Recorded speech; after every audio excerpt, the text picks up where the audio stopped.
My name is Gillian Boyle, and I'm currently studying art and design. This past year, I have been researching comedy within art and exploring the different ways it has been used. In a conversation with my brother, a comedic actor, we have discussed examples of the work I have researched and the relevance of comedy in the art world. So, what appeals to you about comedy? Laughter. And it's going to sound very silly, but I think laughter is utterly. People talk about enjoying the moment, and how can you not enjoy the moment when you're laughing? You're so in the moment. It's such a. I don't know. It sounds like a silly thing to say, but it's such a divine feeling to just be laughing. It is. I think that's why we get drawn to it so much, and we've always. Well, our families, we're always having a carry on. Yeah. So we're always drawn to comedy and humour and things that are cheeky and make you smile, things that are not the usual, or are somehow the usual turned on its head. Do you think as well, like, doing this essay, I found a lot of the time, is it me? Am I questioning that I've tried to find a joke within something? Do you think we look for a joke? Or do you think we're just easier to see a joke in things? I think it's a bit of both. I think our sense of humour, especially in our family, I assumed that everybody had a sense of humour. And as you get older and you move through life, you realise that some people just don't. They just don't see jokes. They don't see the double meaning in things either. You know. But I think that we would look for jokes. I think because we've kind of been brought up with a lot of laughter and a lot of nonsense, so we're kind of on the hunt for that.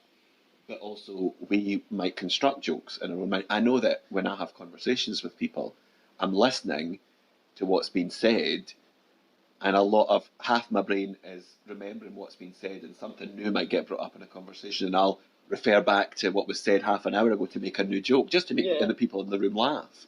Just to have a laugh. So I think it's a bit of both. Maybe.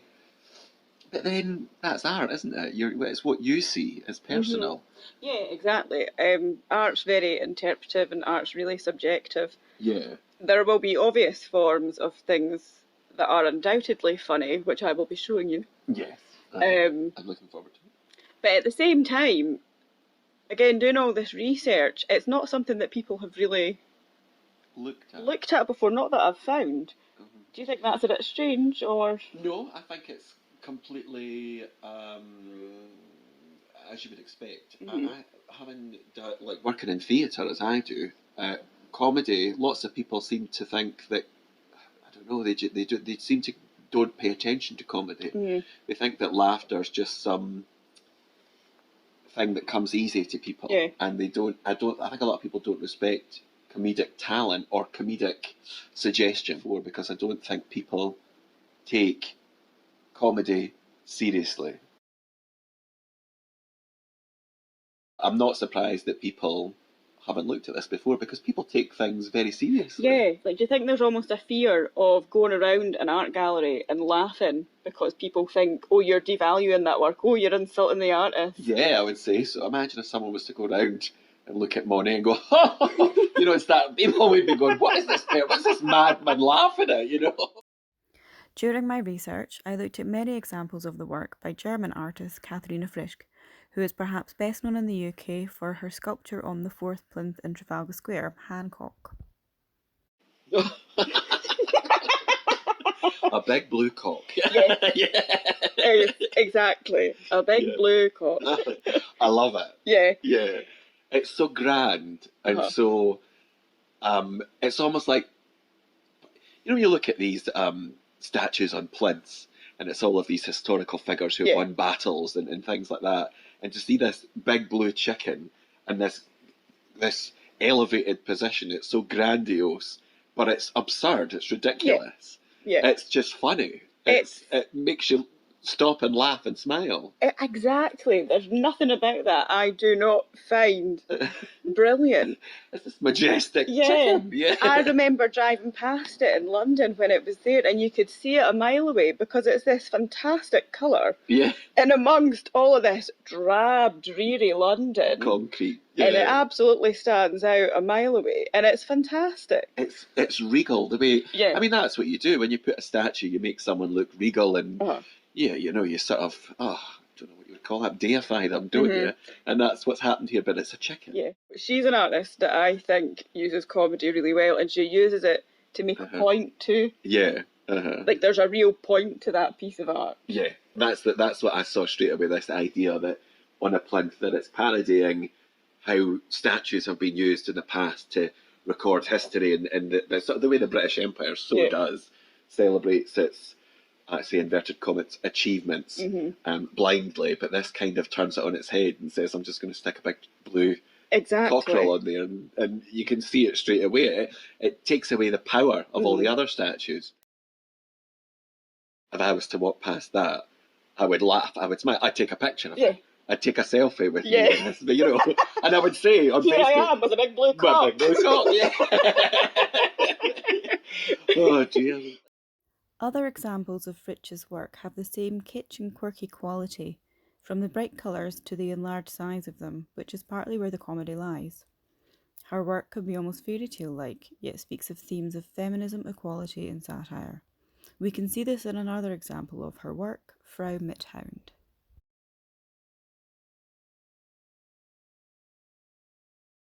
Ooh. Oh, I like it. Very fancy, isn't it? It's like Little Bo Peep, isn't it? Exactly. Yeah. Exactly like Little Bo Peep. Yeah. She makes all of these things that are a wee bit kitsch, a wee bit camp, a wee bit cutesy. Yeah. But does something to sort of twist it. So you have the cockerel in amongst all of Trafalgar Square. Yeah. And then you've got this blown up to life size. Life size, 7 foot. Yeah. It's bigger than life size. Yeah. It would overwhelm you. And to look at it, I start to see it a wee bit menacing after a while. And yeah, you're right. There's something that's representative about this, but also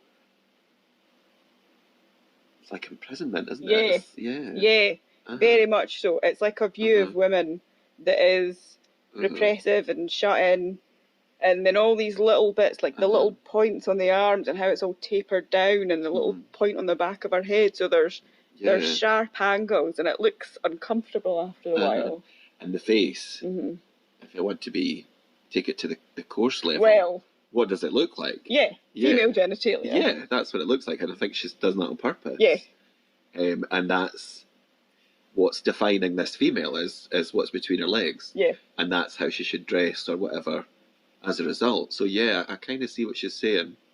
But straight away, because I didn't see it in I saw it small on that file, so but as you see it close up, you realise it's 7 foot. Yeah, it's a huge presence, a towering presence. Yeah. Casts a shadow with this hat that it's got. Yeah, it does. Yeah. It's got a huge, a huge impact. Yeah, but yeah, it's still delicate. And it's still funny. There's still a funny element to it. There is, yeah. And I think she's really clever in that she does something that's funny, and it makes you want to look at it, and it draws you in, and then you realise what she's trying to say.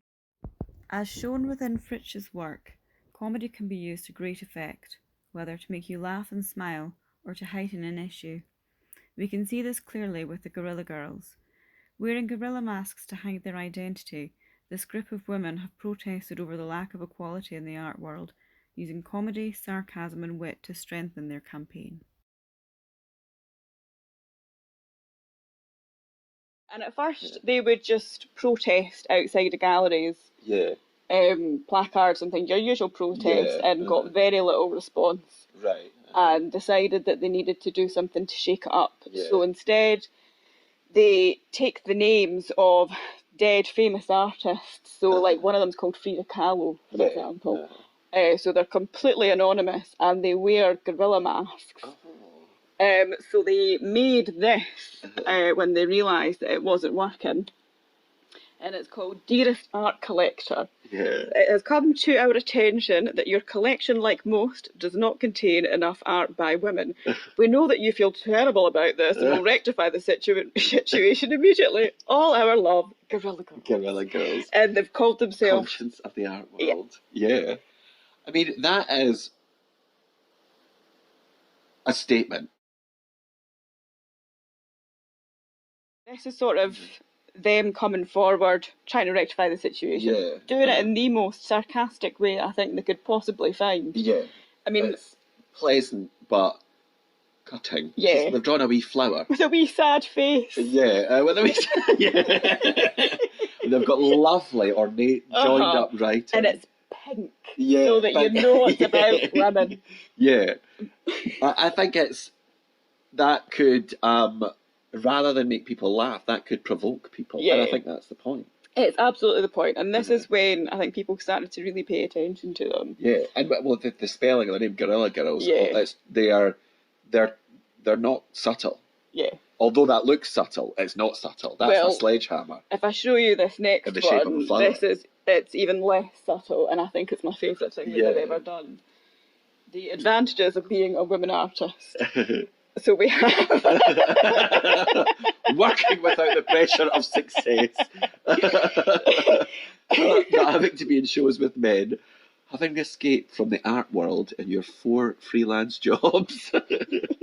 I quite enjoy knowing your career might pick up after you're 80. Oh no. Being reassured that whatever kind of art you make, it will be labelled feminine. Oh, hell's teeth. The more you read, the less funnier it becomes. You start laughing without the pressure of success. Yeah, the more you read, you go, oh, this is not a good situation that the world is in. It is. They do well because it starts to get a bit like that, like, not being stuck in a tenured teacher position, all those things. And then they go to not having to choke on those big cigars or paint an Italian suit. Not having to undergo the embarrassment of being called a genius. I think you couldn't get more disdainful and sarcastic if you tried. I think as well, they're talking about, we're talking about this idea of the Emperor's New Clothes. Yeah. And when that, for example, being assured that whatever kind of art you make, you'll be labelled feminine, but just because you're a woman. So people will, once you name me, you negate me. You know what I mean? So you're just going to label it rather than let it be what it is. Yeah. And I think that's the one that made me go, oh, that made me feel empathy. It's funny because it's funny because it's true. Yeah. It's not funny. It's like laugh or cry situation. Yeah, it really kind of is. But I do think I don't think you could talk about comedy and art and then not mention these women. Absolutely, it's satire. Yeah. Perfect example of it as well. They even said they've been quoted as saying that they had worked out this formula where if you made fun of something, then people sort of paid more attention. Very funny, very clever, and also very worthwhile. Yeah. Other artists have also managed to powerfully harness comedy within their works to make a point. When we look at Chicken Knickers by Sarah Lucas, for example, we see a surreal, absurd composition. While it may be somewhat shocking, disturbing, or suggestive, it's also ridiculous. The ambiguity of the chicken and its placement work together to bring about themes centred around objectification and ownership. However, the shock laugh of the image makes it somewhat easier to look at, allowing a conversation to take shape. We can also see this in her work Pauline Bunny, a rather sardonic yet laughable portrayal of a woman who is being seen not as a person but as an object.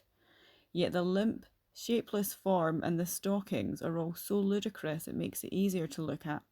We can laugh, then we can understand, then we can learn. Another artist who utilises the power of comedy in this way is Masami Terioka. Much of Terioka's work focuses on the clash of cultures between his two homes of Japan and the United States. He deals with topics that are taboo and manages to find a way to make them easier to talk about by using comedy in his art. One such example is the work View from Here to Eternity.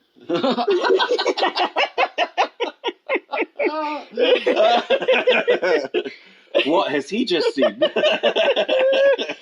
this is View from Here to Eternity. Yeah, from here to eternity. The view from here to eternity. It's just fantastic. Yeah. I absolutely love him. There's a relationship there. There's an awkwardness. Yeah. Something's just happened. But yeah, it's we're looking at these kind of old prints as well Yeah. at the same time, but it's got a Yeah. really modern context. And he's done it in such a clever way because she is drawn in a very completely different way to everything else. Yeah. So the man, the sea, everything around him is so typical of these woodblock prints and that we would associate with that kind of style of Japanese art. And then Yeah. we've got her Yeah. drawn so differently, Yeah. so modern. Yeah. But that is a punchline right there. As soon as you see it, Yeah. you know what he's saying, what's happened. There's a, you know, titillation. Yeah. Yeah. A lot of his work makes me think of the sort of carry-on style humour. Yeah, that kind of thing, yeah. You know, nudge, nudge, wink, Wink. wink. It almost is as though he's never seen a European woman before. Yeah. Like, he's so taken aback by her. That, of course, was the Japanese culture, wasn't it? Yeah. Pre-18th century. Yeah. They were very insular.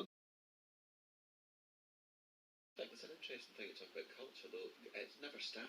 No. So No, culture it's not. cannot be what it was 100 years ago. Mm. Otherwise, life would be rubbish. Well, it would. So things do move, and culture has to change. And the idea of culture clash is this idea that do cultures clash, or is it our attitudes? Yeah. Do we have to say let's be more accepting of cultures and give more space and validation to everyone else's point of view? Yeah.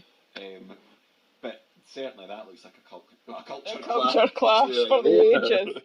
Talking about things that he tries to say in his work as well. So he did a lot of things in the 90s that relate to the AIDS crisis that was happening at the time. Oh, yeah. So we have this one here, which says a lot of different things at once. That's truly disturbing. But when you put it in relation to the AIDS crisis, like... I mean, there's condom wrappers strewn across the place. Across the place, yeah. Because even though she's being pleasured by an octopus, they're still practicing safe sex. Yeah. Oh, are they? Well, it looks violent to me. Mm-hmm. Well, it'll maybe become a Uh-huh. wee bit clearer as well if we look here. It's very makes me giggle and like, oh my. Yeah. That one's less violent and more makes me laugh more. I don't know, it could be the eyes. Well, this one was painted by Hokusai, who did The Great Wave. Ah. And this was a Japanese art movement in the 1700s called shunga, which was all erotic art, and it was banned, but it still... It was done everywhere in Japan. They would pass it around underground. And that was the 1700s. I mean, that is the pornography of its day. It was. Yeah. And this one is called The Dream of the Fisherman's Wife. Oh. So he's clearly satirising that work. Yeah. But I think that makes the message about the AIDS crisis even more... it makes it stand out more. Yeah. Because no one wanted to talk about this shunga art that was happening. You weren't meant to talk about it, and no one wanted to talk about AIDS. Yeah. To talk about comedy and art, it is hard not to mention any form of surrealism or cartoons, and with artist Mika Angela Hendricks, we get a joyful mixture of the two. Collaborating with her then 4-year-old daughter, the duo created beautiful fantasy drawings that have a simplistic style to them. While very funny, they also echo the pressures we put on ourselves as adults, and in this pairing, they have created illustrations that remind us to let go of control and have a laugh. So after everything that we've looked at and talked about, do you think that comedy and art is important and there's a place for it? Yes, I think that it's completely valid, and I think that comedy and art could make art more accessible to people. You know, the cock on the blue plinth. Yeah. Straight away, that's inclusive and is a universal joke. So yeah, I think comedy and art's important. It doesn't necessarily have to be in every art, but can make art more accessible. Yeah. And can make conversations about art easier to have. And art doesn't have to be this lofty thing that people should aspire to. It can be something that makes you laugh out loud. Absolutely. And I don't think if we laugh at a piece of art, we should think that it's being devalued or that we're not taking it seriously. No, because maybe that's its purpose. Yeah, and I don't think we should be afraid to laugh at art. No. During the course of my research, I have discovered how valuable and varied comedy with art can be. It is an equalizer and a conversation starter. The ability to make us laugh is just as powerful as the ability to make us cry. And as I continue within my education, I look forward to learning more about this exciting topic.